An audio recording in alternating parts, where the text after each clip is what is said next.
प्यारे बच्चों, आज हम करेंगे 8th क्लास की विज्ञान की वर्कशीट नंबर 37 जो जंतुओं में जनन पाठ से ली गई है। तो हम सभी जानते हैं कि हम और हमारे भाई बहनों के कुछ लक्षण अपनी माताजी और कुछ लक्षण अपने पिताजी से मिलते हैं।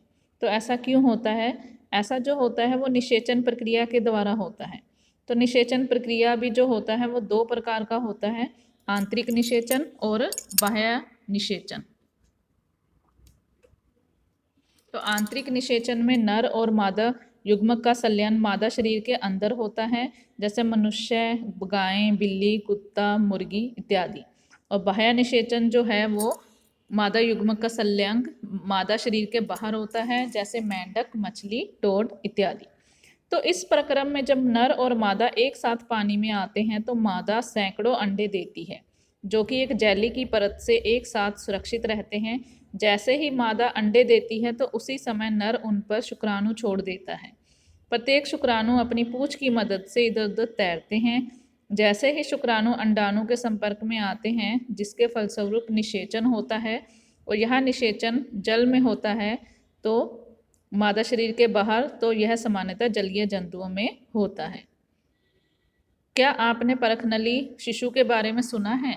कुछ स्त्रियां जो होती हैं वो अंडवाहिनी अवरुद्ध होते हैं, यानी वो स्त्रियां जो हैं शिशु उत्पन्न करने में असमर्थ होती हैं। तो उनको निषेचन के लिए शुक्राणु मार्ग अवरुद्ध होने के कारण अंडाणु तक नहीं पहुंच पाते। तो वो फिर IVF के द्वारा ये काम करवाते हैं। अगर निषेचन हो जाता है तो युग्मनज को लगभग 1 सप्ताह तक विकसित किया जाता है, जिसके पश्चात उसे माता के गर्भाशय में स्थापित किया जाता है और फिर बच्चे का जन्म होता है। तो इसका जो जन्म है, इस तकनीक द्वारा जन्मे शिशु को परखनली शिशु कहते हैं। तो निषेचन किसे कहते हैं? तो निषेचन का देखो, ये हम लिख देंगे, ये हमारा फर्स्ट का आंसर। आंतरिक निषेचन और बाह्य निषेचन में दो अंतर बताइए। तो आप ये आंतरिक निषेचन और बाह्य निषेचन के बारे में लिख देंगे। थर्ड है शुक्राणु एवं अंडाणु का संलयन डैश में कहलाता है। तो ये निषेचन कहलाता है, निषेचन।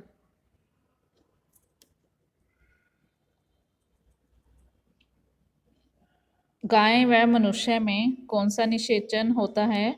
आंतरिक निषेचन। बाह्य निषेचन डैश जंतुओं में होता है। तो बाह्य निषेचन